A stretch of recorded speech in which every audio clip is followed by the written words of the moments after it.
저는 오늘 우리에게 주신 이 창세기 17장 1절로 8절의 말씀을 가지고 엘샤다이, 전능하신 하나님이라고 하는 제목으로 말씀을 나눌 때에 엘샤다이 하나님은 어떤 하나님이신가? 전능하신 하나님은 우리와 무슨 상관이 있는가?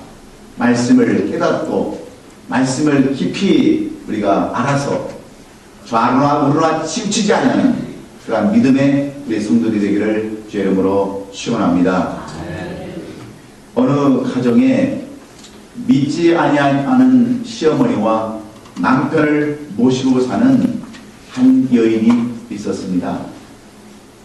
이 여인은 다행히 그래도 교회를 다니고 예수를 영접해서 교회를 다녔지만 믿음이 깊지 않아서 시어머니도 전도하지 못했고 남편도 전도 못해서 늘 교회만 다닌다라고 구박당하는 그런 날라리 김 집사가 있었습니다. 오늘 남편이 갑자기 시름시름 앓다가 그만 병이 나 눕고 말았습니다. 병원에 가서 진찰해 보니까 아무런 변명이 없는 겁니다. 그래서 시어머니가, 믿지 않는 시어머니가 누구를 찾아갔겠어요? 점쟁이 무당을 찾아갑니다. 그랬더니 무당이 그렇습니다. 남편, 당신의 아들이 귀신에 붙잡혀서 구술해야 된다는 거예요. 구술.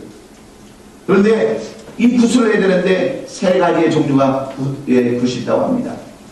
최상급의 굿은 2천만 원, 중급은 1,000만 원, 하급은 500만 원 구술해야 되는데 그래도 좀 빨리 나으려면 중급은 해야 되지 않겠느냐고 1,000만 원을 준비해서 오라는 겁니다. 집에 돌아온 시어머니가 이 며느리를 구박합니다. 남편을 빨리 낫게 하려면, 남편 잡아먹지 않게 하려면 빨리 구술하라고 재촉합니다.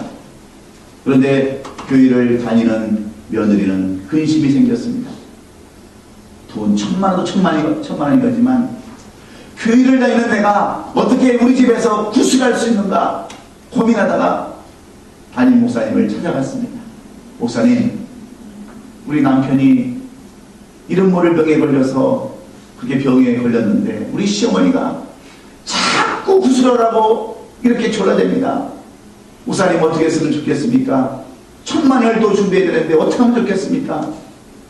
담임 목사님이 그 김 집사를 불러놓고 이렇게 얘기합니다. 집사님, 그러면 우리 한 10일 동안 우리 한번 금식하면서 남편을 위해서 한번 우리 금식하고 기도를 한번 고쳐봅시다. 그 얘기를 들은 이 김 집사가 힘을 얻고 돌아와서 시어머니를 설득합니다. 어머니, 우리 목사님이 그러는데 한번 기도를 고쳐보자 하니까 믿자가 본전 아닙니까? 한번 해보시죠. 그래서 시어머니를 이렇게 설득하고 10일 동안 열심히 금식하며 남편을 위해서 중보기 되었습니다. 그리고 10일 지난 후에 목사님이 찾아오셔서 신방하며 기도했을 때 어떻게 되었겠습니까? 이런 거를 병에 싹 낫고 일어났습니다. 그래서 이 김 집사님이 너무나도 감사해서 100만 원을 봉투에 넣어가지고 교회에 나와서 헌금하며 목사님에게 기도를 받습니다. 근데 이 봉투를 기도를 하고 봉투를 펴보니까 목사님 100만 원밖에 안 들어있는 거예요. 그래서 김 집사를 불렀습니다. 그리고 김 집사님 귀 속에다가 이런 말을 했어요. 그 말을 듣고 이 김 집사는 그만 시험에 들고 말았습니다. 여러분, 도대체 목사님이 무슨 말을 했길래 헌금을 내놓고 시험에 들었을까요? 뭐 때문에 했을까요? 어떤 얘기를 했을까요? 목사님은 이 김 집사님에게 이런 얘기 했어요. 김 집사, 예수 싸게 믿는 줄 알아? 그랬다는 거예요. 여러분, 우리는 좌우지간 이 돈 얘기만 나오면, 헌금 얘기만 나오면 분위기가 이상해져요. 웃다가도 입을 막습니다. 인상을 씁니다. 왜 그래요? 몰라서 그렇습니다. 그 이유를 알지 못해서 그렇습니다. 여러분 한번 생각해 보세요. 한번 진심으로 가슴에 손을 넣고 한번 생각해 보세요. 하나님의 그 베푸신 은혜와 사랑을 생각하면 우리가 어찌 하나님의 그 은혜와 사랑을 돈으로 계산할 수 있습니까? 여러분, 오늘도 많은 사람들이 하나님의 은혜를 입지 못하고 병에 걸려서 병원에 갔다는 누가 주는 돈이 얼마나 많습니까? 많은 사람들이 사고를 당해서 얼마나 힘든 삶을 살아갑니까? 그런데 우리는 어떻습니까? 우리가 하는 감사는 하나님의 베푸신 은혜와 사랑에 비하면 얼마나 값싸게 우리는 예수를 믿는 것입니까? 한번 여러분 생각해 보세요. 그런 의미에서 여러분 옆에 분과 인사하십시다. 당신 예수 값싸게 믿는 줄 알아? 인사 한번 하세요.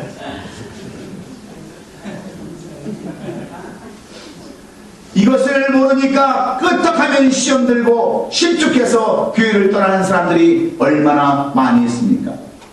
하나님에 대해서, 예수 그리스도에 대해서, 성령에 대해서, 교회에 대해서, 말씀에 대해서, 기도에 대해서 알지 못하니까 사람들이 오해를 하고 착각하고 시험에 들어서 얼마나 많은 사람들이 파하고 살아갑니까? 그런데 오늘 이 본문의 말씀도 마찬가지의 말씀입니다. 하나님의 말씀을 이해하지 못하고 믿지 못해서 갈등하고 좌절하고 완벽한 삶을 살지 못했던 아브라함에게 주시는 말씀이 바로 오늘 이 본문의 말씀입니다. 그래서 오늘 본문 1절에서는 이렇게 말씀이 시작합니다. 나는 전능한 하나님이라 너는 내 앞에서 행하여 완전하라고 오늘 이 본문을 시작하고 있습니다. 그러면서 하나님을 소개하시는데 나는 전능한 하나님, 엘샤다이 하나님이라고 하나님을 그렇게 소개하면서 네가 아는 하나님이 약속의 하나님뿐만 아니라 나는 전능한 하나님, 못할 일 없으신 하나님이라고 하나님 자신을 먼저 소개하고 있습니다. 왜 그렇습니까? 아브라함에 대한 말씀은 창세기에서부터 아주 중요한 영적 내용을 우리에게 보여주고 있는데 창세기 12장에 가보면 하나님은 아브라함을 부르시고 복을 주시고 참되게 해주시겠다라고 이렇게 약속하십니다. 그때가 아브라함의 75세 때입니다. 그때 하나님은 약속의 하나님으로 아브라함을 찾아오셨습니다. 그리고 창세기 15장에 가서 아들을 주시겠다라고 또 약속을 하십니다.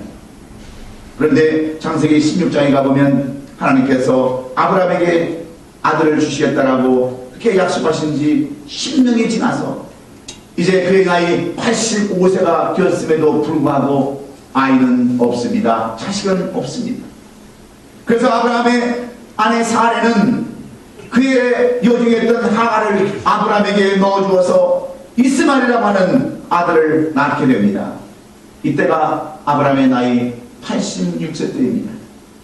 그리고 또 다시 13년이 지나서 아브라함이 99세가 되었을 때에 다시 찾아오셔서 오늘 본문 1절에 기록된 것처럼 나는 전능한 하나님이니 너는 내 앞에서 행해서 완전하라고 이렇게 하나님은 말씀하십니다. 지금까지 25년 동안 하나님은 아브라함에게 어떤 하나님이셨습니까? 약속의 하나님이셨습니다. 그런데 오늘 본문은 이제 그 약속의 하나님을 뛰어넘어서 그 약속을 이루시는 하나님, 그 약속을 다 행하시는 전능하신 하나님, 엘샤다이 하나님이라고 하나님을 그렇게 소개하고 있습니다. 여러분, 그 이유가 무엇일까요? 오늘 이 본문의 말씀을 통해서 우리는 배워야 할 것이 있습니다. 지금까지는 약속의 하나님, 언약의 하나님, 감찰하시는 하나님으로 지금까지 계시다가 오늘 이 본문 17장에 나와서는 전능하신 하나님으로 하나님의 본질이 바뀌는 것은 무엇을 우리에게 교훈해 주고자 하시는 것일까요? 오늘 우리는 이 하나님의 본질이 바뀌시는 내용을 통해서 우리가 함께 은혜를 나눠야 합니다. 아브라함은 75세 때 처음으로 하나님의 명령에 따라서 본토 친척 아비집을 떠나서 하나님께서 지시하는 땅, 알 수 없는 땅으로 이민을 떠납니다. 이민의 발걸음을 옮깁니다. 그가 한 번도 가보지 못했던 그 길을 떠날 수 있었던 것은 약속의 하나님을 믿고 의지했기 때문에 그렇습니다. 그래서 그다지 어렵지 않은 길을 그는 갔습니다. 이때 아브라함의 나이 85세쯤 되었을 때인데 그랬는데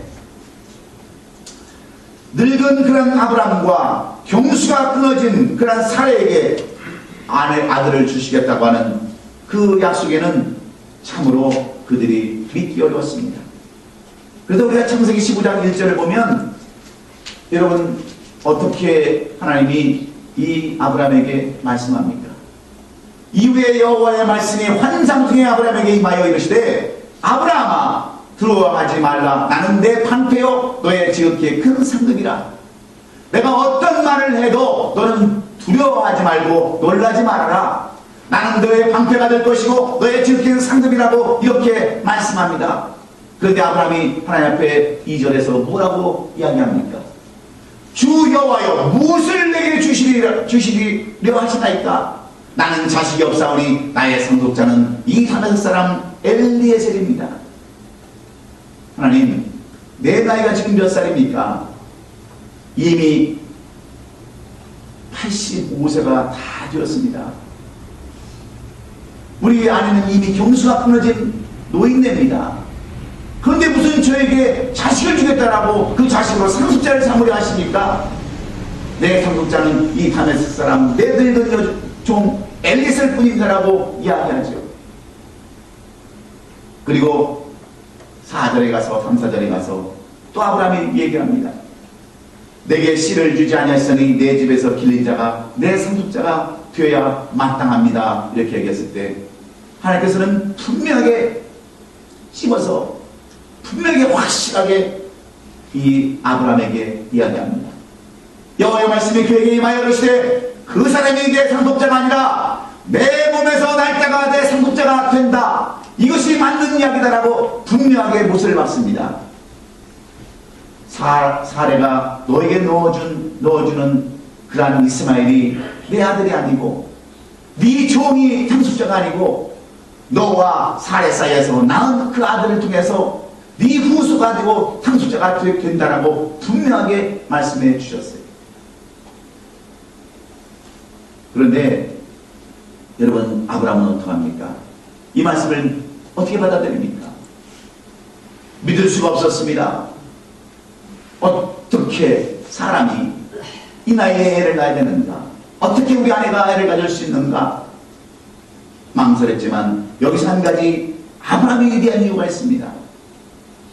아브라함은 이 말씀에 어떻게 여러분 대답합니까?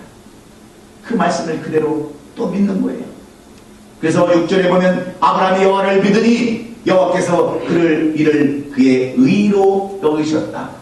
그가 하나님의 말씀대로 믿고 따르다고 하는 것을 그런 알고 하나님께서 그것을 의로 하나님의 뜻으로 여겼다. 이렇게 설명하고 있습니다.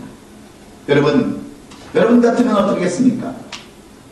86세 또 언약하시는 하나님을 어떻게 여러분 받아들일 수 있겠습니까?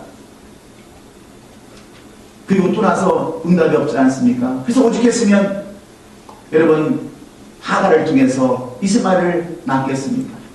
그런데 계속해서 하나님께서 또 찾아오셔서 그 아들이 상속자가 아니다. 네 종도 엘리셀도 상속자가 아니다. 너와 사레 사이에서 난 자만이 상속자가 될 수 있다라고 말씀하신 하나님의 말씀에 과연 아브라함은 어떻게 했느냐는 거예요. 그런데 그 중에서도 아브라함은 이것을 받아들이고 의로 여김을 받았다는 것이 오늘 이 말씀이 우리에게 주시고자 하시는 내용입니다. 계속해서 그럼에도 불구하고 또 13년이 지난 이후에도 하나님은 아들을 주시지 않았습니다. 그리고 그 이후에 17절 오늘 보면 17장 1절에서 하나님께서 또다시 아브라함이 나타나셔서 말씀하시는 내용입니다. 그의 나이 99세 이제 모든 것을 다 포기하고 젊은 가운데 살아갈 수밖에 없던 이 아브라함에게 나타나셔서 나는 못할 것이 없는 하나님, 못 줄 것이 없는 하나님, 전능하신 하나님, 엘샤다이 하나님이니 너는 내 앞에서 행하여 완전하라고 하나님께서는 조건을 붙이십니다. 내가 내 앞에서 완전하게 행하면 내가 이런 복을 주겠다고 하는 것이 오늘 본문 이 뒤에서 나오는 내용들입니다. 4절부터 8절까지 나오는 내용입니다. 네가 비록 믿을 수는 없지만, 이해가 되지 않지만, 네가 내 앞에서 완전하면 내가 너에게 이런 복을 주겠다라고 말씀하시면서 4절에 보니까 보라 내 언약이 너와 함께 있으니 너는 여러 민족의 아버지가 될지라. 너의 이름은 지금 그냥 큰자라는 이름을 갖고 있지만 앞으로 열국의 아비, 민족의 아비가 너를 되게 하겠다라고 4절에서 그 축복을 미리 말씀해 줍니다. 그리고 5절에 가서는 뭐라고 얘기합니까? 이제부터는 내 이름을 아브라함이라 하지 말고 아브라함이라 해라. 이는 내가 너를 민족의 아버지가 되게 합니다. 여러 민족의 아버지가 되게 하고 이제는 이름까지 바꿔주겠다는 겁니다. 시시하고 째째한 그런 이름이 아니라 위대한 이름으로 너를 바꿔주겠다라고 말씀합니다. 그리고 6절에 가서는 너로 하여금 나라와 민족에 되게 하겠다 이렇게 말씀합니다. 민족이 되게 한다. 7절에 가서는 하나님은 너의 후손의 그런 하나님이 되겠다. 너 시대로 끝나는 것이 아니라 내 후손까지도 내가 하나님이 되겠다라고 그렇게 약속합니다. 8절에 가서는 내가 너와 내 후손에게 내가 거류하는 이 땅 곧 가나안 온 땅을 주어서 영원한 기업이 되게 하고 나는 그들의 하나님이 되리라. 가나안 땅을 주둔 삼아서 나라와 민족을 세우고 영원히 그 땅에서 살게 하겠다라고 약속해 주고 있습니다. 이 일을 들어주시는 전능하신 하나님, 이사의 그 엘샤다이의 하나님이 주시겠다라고 이렇게 약속을 해주고 있습니다. 전능하신 하나님이라는 뜻은 무슨 뜻입니까? 절대적인 능력의 하나님, 하나님만이 할 수 있다고 하는 그런 의미입니다. 그래서 엘은 하나님이요 샤다이는 힘과 능력을 의미하고 있습니다. 이런 하나님께서 아브라함에게 갑자기 너는 완전하라고 하는 조건을 붙여 주십니다. 여러분, 완전히 무엇입니까? 영어로는 이렇게 기록되어 있습니다. Walk before me and be blameless라고 기록되어 있습니다.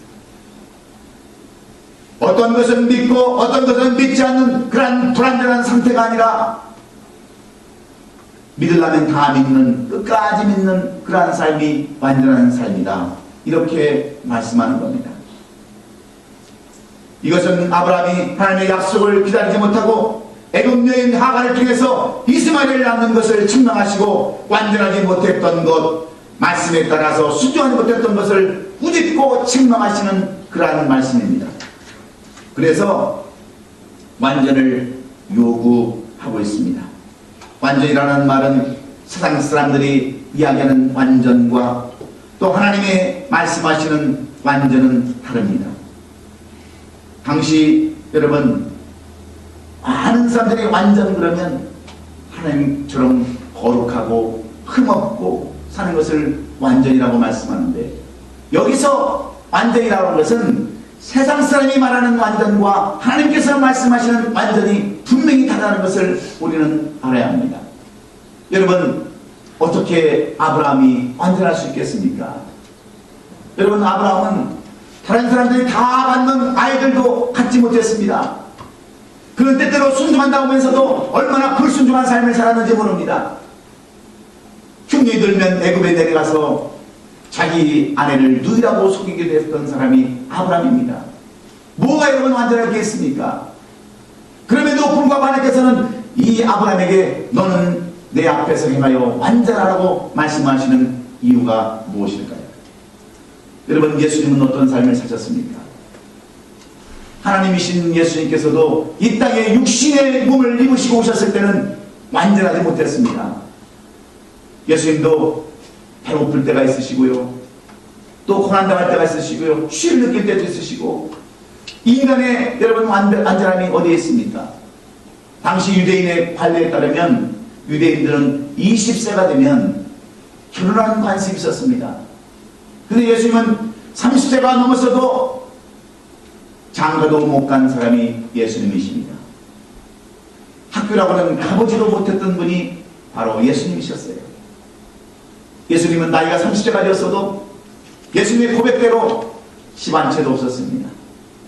여우도 꿀이 있고 공중에 나는 새도 깃들 곳이 있는데 인자는 머리들 곳이 없다라고 고백하면서 집 한 채도 없는 그러한 가난한 분이 바로 예수님이셨어요. 그리고 늘 사두개인이나 바리새인들에게 늘 고난당하고 십자가를 하고 침뱉고 많은 고난을 당한 분이 바로 예수님이셨어요. 인간의 모습으로 보면 여러분 완전하기가 전혀 없는 그러한 분이셨습니다. 그렇다면 여러분 사도 바울은 어떻습니까? 우리가 다른 사도 바울은 삼층천을 봉했던 사람입니다. 그럼에도 불구하고 그에게는 몸에 가시가 있었어요. 눈에는 항상 안지로 인해서 보름이 눈에서 나오고 그의 나이 40이 다 되었음에도 불구하고 그도 장가도 못 갔습니다. 그분은 어떤 삶을 살았습니까? 집 한 채도 없는 오늘날 홈레스 같은 삶을 살았어요. 하늘을 지붕 삼고 그냥 남의 집 처가를 그늘 삼아서 오늘은 이곳 내일은 저곳으로 떠돌아다니는 방랑자의 삶을 살았던 것이 바로 사도 바울입니다. 인간의 모습으로 보면 여러분 완전하지 못한 사람들이었습니다. 그럼에도 불구하고 그들은 어떤 삶을 살았습니까? 완전하신 하나님, 전능하신 하나님, 엘샤다의 하나님을 경험하고 살았던 사람들 아닙니까? 그래서 예수님은 완전한 사람들하고는 사귀지 않았습니다. 세상적으로 완전한 사람들은 같이 하지 않았어요. 항상 불완전한 창기와 세리와 병자들과 과부와 고아 같은 사람들과 함께 그런 사이에 살았습니다. 왜 그렇습니까? 하나님은 불완전하면 불완전할수록 그런 사람들에게 더 크게 역사하시기 때문인 줄로 믿으시면 아멘 하십시다.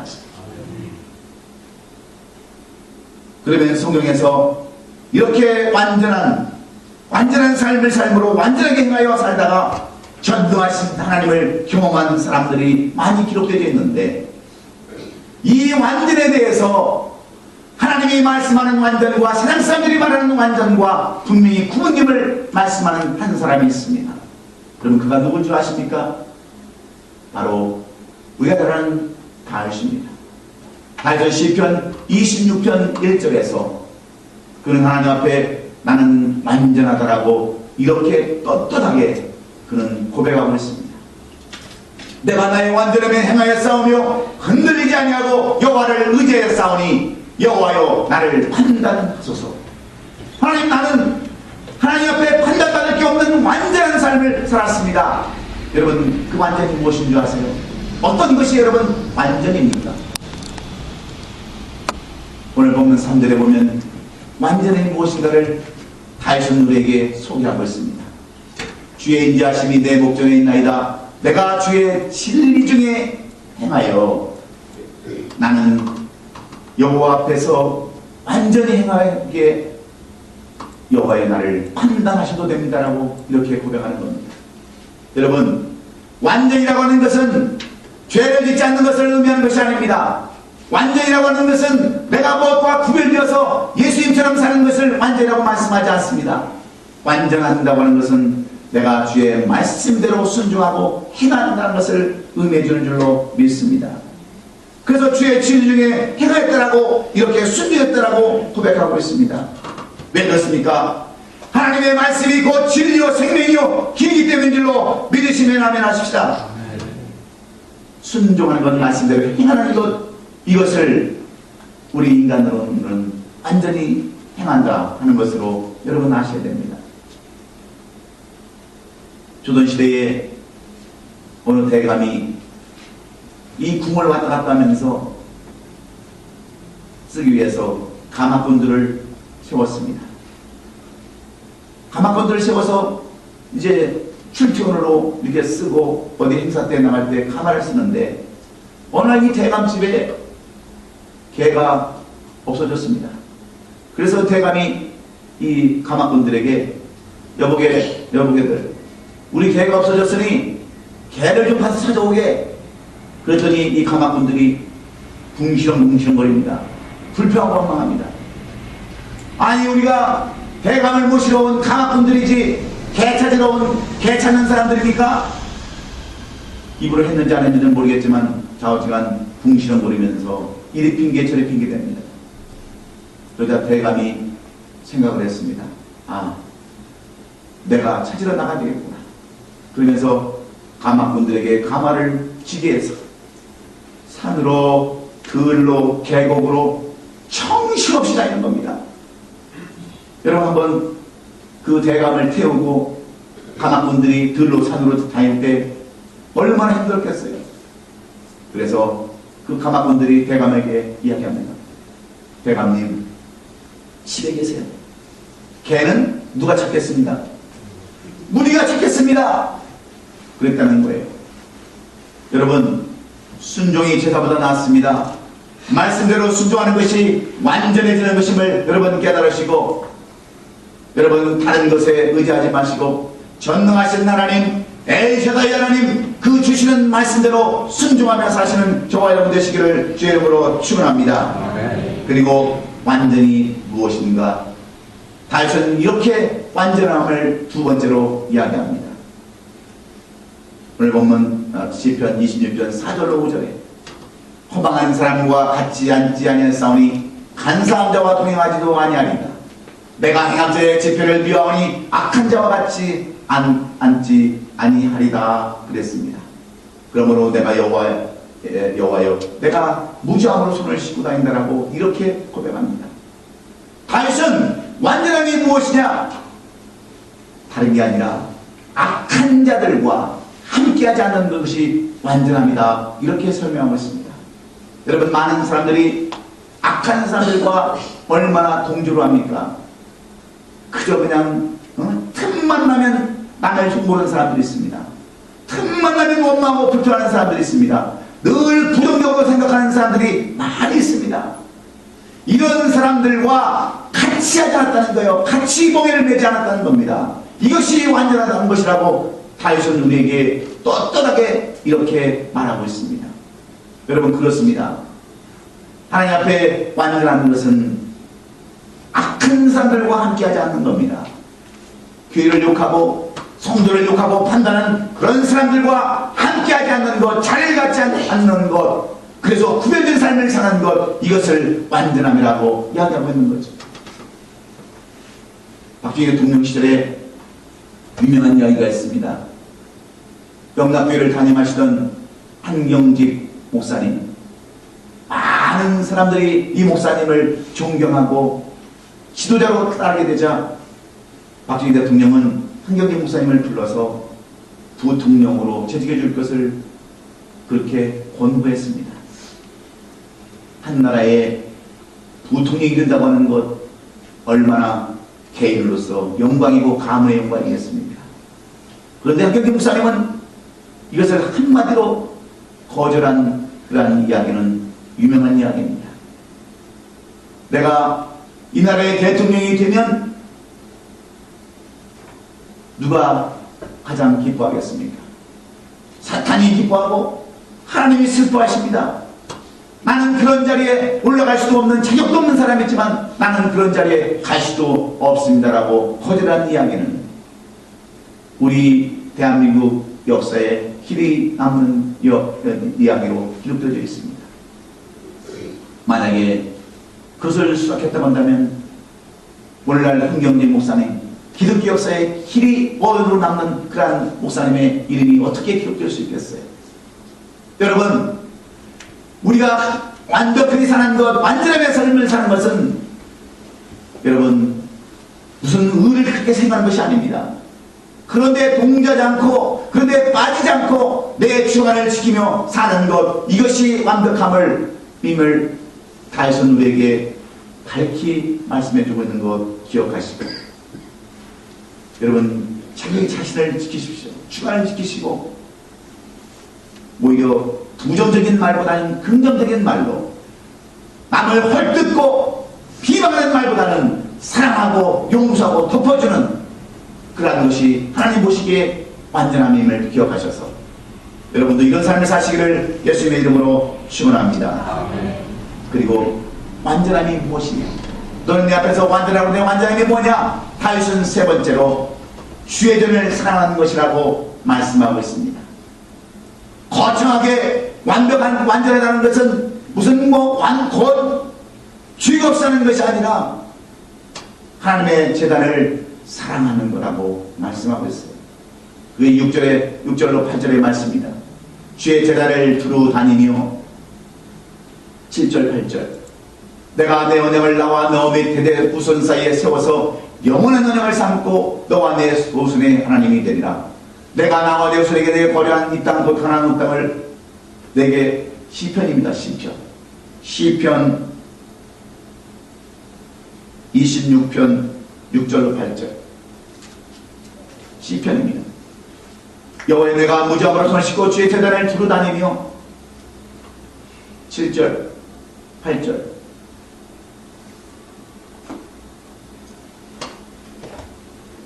주의 전을 사모하는 것, 주의 전을 사랑하는 것, 이것이 완전함이라고 다윗은 이야기하고 있습니다. 여러분, 다윗이 그 언약궤가 휘장 안에 놓여 있는 것을 보고 얼마나 가슴 아파합니까? 나는 이렇게 백양목궁에서 거하는데 하나님의 궤는 저 천막에 있더라고 가슴 아파하면서 그는 교회를 건축하기를 원하지 않습니까? 성전을 지키기 원하지 않습니까? 그런데 하나님은 원치 않으셨습니다. 너는 내 손에 피를 묻힘으로 너는 하나님의 전을 줄 수 없었을 때 다윗은 절망하지 않았습니다. 포기하지 않았습니다. 주의 전을 사모하는 마음으로 사랑하는 마음으로 그는 모든 건축자재를 그의 사랑하는 아들 솔로몬으로 하여금 다 준비하게 하고 자기가 준비하게 하고 그 손으로 지키게 하셨어요. 지켰습니다. 그래서 하나님은 이 다윗을 얼마나 기쁘게 받으셨습니까? 여러분, 완전함이 다른 게 있는 것이 아닙니다. 완전함이라는 것은 주어진 하나님의 진리의 말씀에 순종하고 악한 자들과 함께하지 않으며 하나님의 전을 사모하는 것, 이것이 완전함이라고 이렇게 소개하고 있습니다. 이런 사람들에게 하나님은 엘샤다이 하나님, 전능하신 하나님이라고 말씀하시면서 이런 하나님이 함께해 주시겠다라고 약속하는데, 오늘 결론의 말씀은 이러한 엘샤다이 하나님, 전능하신 하나님이 어떻게 역사하신다라고 아브라함을 통해서 말씀해 주고 있습니다. 내가 이렇게 완전히 행하면, 내가 이런 삶을 살면 첫째로 나는 위기에서 건져주시는 하나님이 될 것이다 라고 말씀합니다. 오늘 본문 1절에 보면 성경은 이렇게 시작하고 있습니다. 아브라함이 99세 때에 여호와께서 아브라함에게 나타났다라고 오늘 본문이 시작됩니다. 여러분, 하나님께서 아브라함에게 99세에 나타났다는 말씀은 아브라함이 모든 것을 포기하고 단념하며 절망 가운데 있었던 위기의 때를 말씀하는 겁니다. 더 이상 희망은 가질 수 없는 때를 의미합니다. 이럴 때 전능하신 하나님이 역사에 주동하는 그런 말씀입니다. 아브라함의 나이 99세, 사라의 나이 89세에 여러분 더 이상 무엇을 바랄 수 있겠습니까? 무엇을 기대할 수 있겠습니까? 그들은 아무도 기대할 것이 없는 그런 나이. 그래서 우리 권사님들은 때때로 가끔 이런 얘기하는 것을 볼 때 마음이 안타깝습니다. 뭘 먹어도 먹고 싶은 게 없고, 뭘 입어도 별로 입을 것도 없고, 입고 싶은 것도 없다고 하는 말씀은 여러분 무슨 말씀이에요? 이제는 그런데 관심도 없고 이제는 갈 때가 다 되었다고 하는 그러한 여러분 아쉬운 말씀 아닙니까? 쓸쓸한 얘기 아닙니까? 때로는 우울증으로, 때로는 조울증으로 인생의 위기를 맞을 때 하나님은 그런 사람들을 찾아오셔서 엘샤다이 하나님으로 역사하신다고 하는 이 말씀입니다. 이렇게 완전하게 행하면 내가 위기에서 벗어나게 하는 하나님으로 역사하신다라고 약속하고 있습니다. 그러므로 우리는 소망과 희망을 버리지 말아야 합니다. 감사하게 믿는 하나님에 대해서, 예수님에 대해서 우리는 감사해야 합니다. 우리 교회도 힘들 때, 위기에 처했을 때, 마치 꺼져가는 심지처럼, 상한 갈대처럼 꺾이기 시작할 때 하나님은 그 위기 때에 우리를 도와주시고 지금까지 인도해주신 엘샤다이 전능하신 하나님 줄로 믿습니다. 하나님이 그런 하나님이세요. 너희가 정말 진실로 완전하게 행하면 내가 이런 하나님이 되시겠다라고 약속하고 있기에 오늘 우리는 소망이 있습니다. 희망이 있습니다. 내가 하나님 앞에서 행하여 완전하기만 하면 언제든지 하나님은 우리를 위기 때에 건져주시고 역사하시는 전능하신 하나님 엘샤다이 하나님이심을 기억하시고 끝까지 주님만 의지하시고 이 한 주간 사시는 저와 여러분 되시기를 예수님의 이름으로 축원합니다. 두 번째는 미래를 보장하시고 축복하시는 하나님이 되신다라고 말씀합니다. 엘샤다이 하나님, 전능하신 하나님은 미래를 보장하고 축복하시는 하나님으로 이렇게 역사하신다라고 이런 아브라함을 통해서 교훈해주고 있습니다. 2절에 보면 내가 내 언약을 너와 나 사이에 두어 너를 크게 번성하게 하리라 말씀합니다. 더 이상 그 어떤 그런 기대도 없는 아브라함에게 미래에 대한 그런 확신이 없는 그런 이 노인네 두 사람에게 하나님은 미래에 될 일을 말씀해주고 있습니다. 너를 크게 번성하게 해주겠다. 내가 내 언약을 나와 너 사이에 두어서 너를 크게 번성하게 해주겠다. 내 뒤를 내가 책임지겠다라고 이렇게 약속하십니다. 내가 너와 내 후손을 끊어지지 않게 하고 영원히 빛나게 하겠다, 보장하겠다라고 이렇게 약속하십니다. 여러분 이것처럼 기쁘고 즐거운 일이 어디 있겠습니까? 이것처럼 낙이 되고 보람이 되는 일이 어디에 있겠습니까? 낳은 사람으로 인해서 내 후손들이 영원히 별처럼 빛나는 내 후손이 된다고 한다면, 낳은 사람으로 인해서 내 가족이 잘 되고 내 후손들이 잘 된다고 한다면 우리는 뭐라고 얘기합니까? 죽어도 여한이 없다라고 말하지 않습니까? 여러분 그런 삶을 살아가세요? 나는 죽어도 여한이 없다. 그런데 하나님께서는 이 아브라함에게 너는 죽어도 여한이 없게끔 내가 만들어주겠다라고 이렇게 약속하고 있어요. 미래를 보장하고 있습니다. 아멘도 안 해요.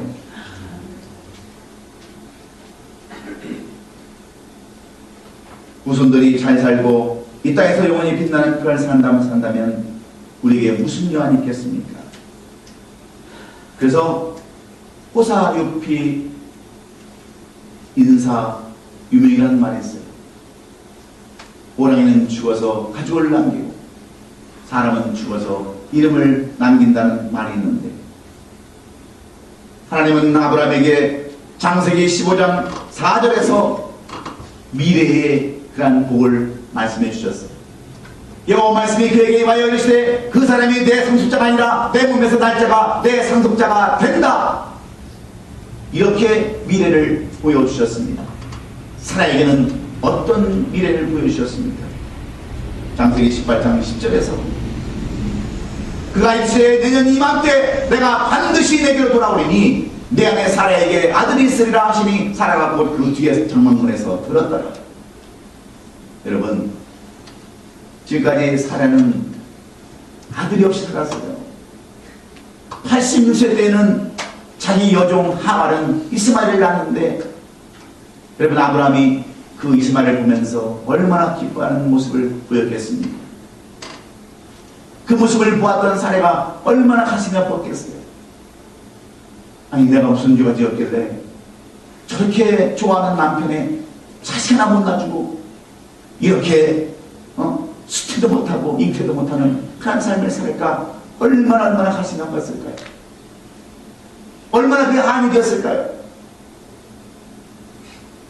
저희는 우리 어머님이 딸만 냅둔 그런 집이었는데 우리 외할머니가 그 평생을 가슴 아팠던 일을 우리 어머니는 지금도 저에게 말씀해 주세요. 외할아버지가 아들이 없으니까 대를 잇는다고 첩을 둘이나 뒀어요. 또 첩을 얻어도 꼭 딸만 낳더라고. 그래도 또 아들을 낳는다고 또 얻어서 밤만 되면 저쪽에다가 집을 하나 져놓고 그 집에 가는 거예요. 그러면 그 외할머니는 어떻습니까?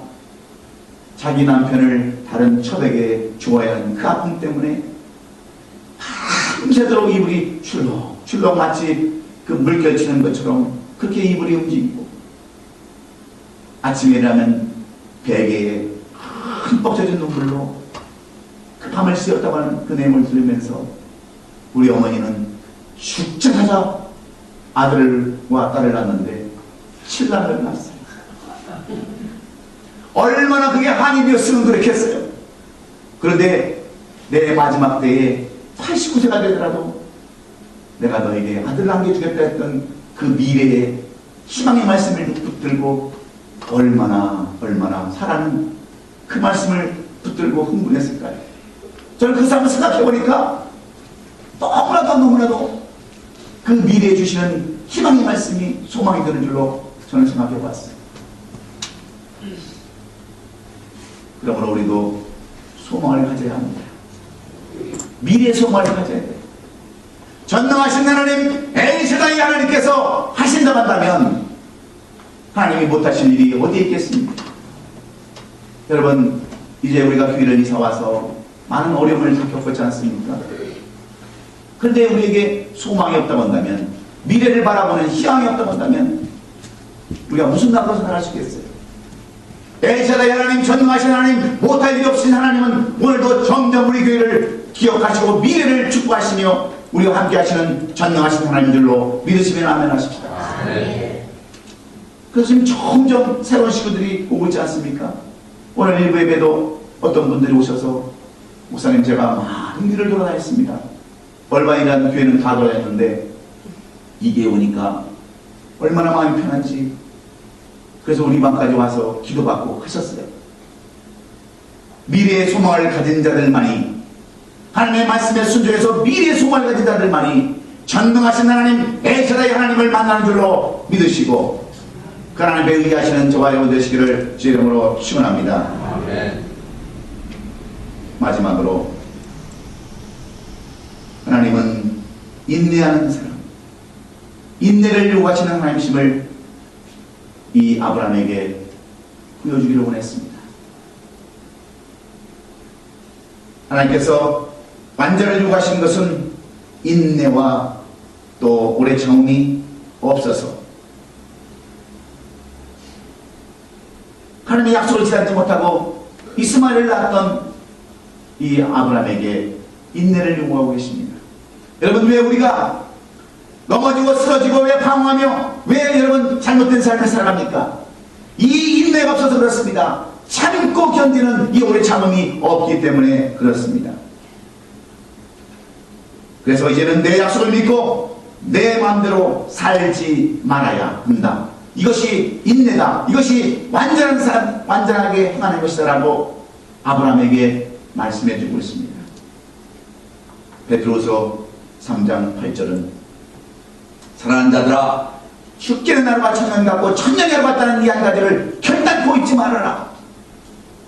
우리가 생각하는 하루는 비록 천년 같다 할지라도 하나님께서 생각하는 천년은 단 하루와 똑같다. 우리의 생각과 하나님의 생각이 다르다. 그러니 모든 것들을 하나님께 맡기고 기다려라는 말씀과 무엇이 다를 바가 있겠습니까?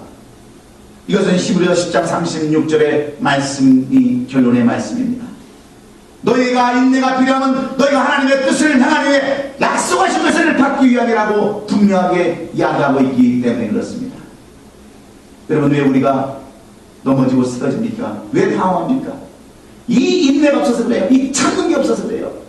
조금만 참고 좋은 날을 기다리면 좋을 텐데, 아, 목사님, 귀가 너무 부응이 안 되어요. 아, 여기 앉아있는 것도 부담스럽고요.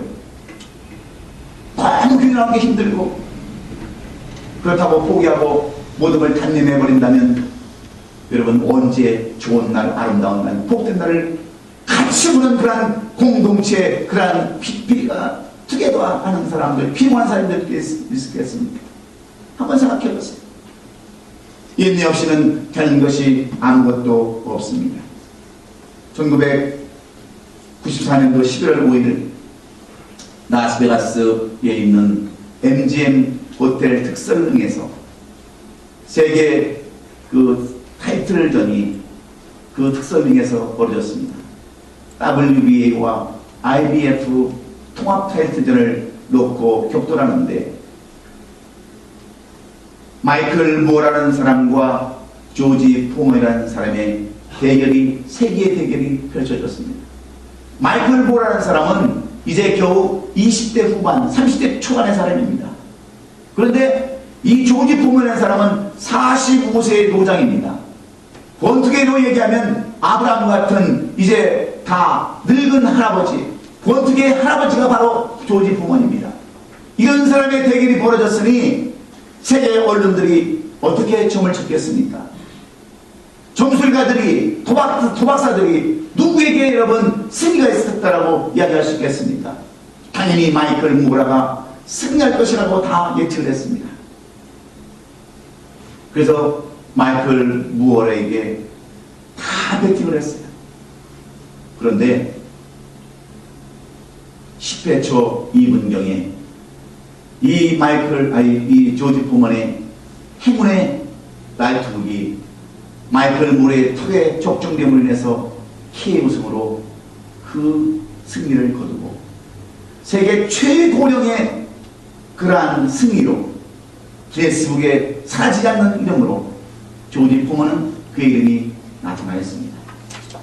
여러분 45세에 그가 권투 선수로 다시 재기할 수 있었던 그 비결이 어디에 있습니까? 무엇 때문입니까? 그는 20년 전에 나비처럼 날아서 벌처럼 쏜다던 누구예요? 무하마드 알리에게 여러분 비참한 KO. 그가 똑똑하고 머리가 좋고 힘이 세서 세계 챔피언이 될 줄 알았습니다. 그런데 알리에게 진 후에 그는 깨달았습니다. 내 힘으로는 할 수 없구나. 내 뜻대로는 할 수 없구나. 그는 깨닫고 그는 모든 것을 정리한 다음에 하나님을 찾기 시작했습니다. 종교를 찾기 시작했습니다. 그리고 마침내 신학교에 가서 목사가 되었어요. 방송가로 거듭났습니다. 그리고 사업가로 거듭이 나고 비행 청소년들을 지도하기 위해서 도장을 차리고 그들에게 힘을 주었습니다. 그리고 결단코 포기하지 않았습니다. 인내했습니다.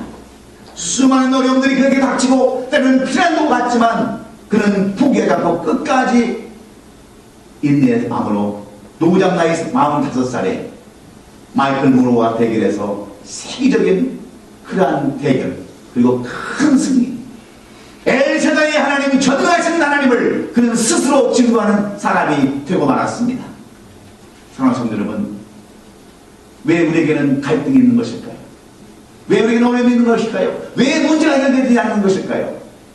이 인내가 없기 때문에 아브라함처럼 갈등하고 방황하는 삶을 살 수밖에 없음을 여러분 기억하시고 좀 더 참고 인내할 수 있기를 예수님의 이름으로 축원합니다. 완전함이 무엇입니까? 완전함이라는 것은 다른 것이 아닙니다.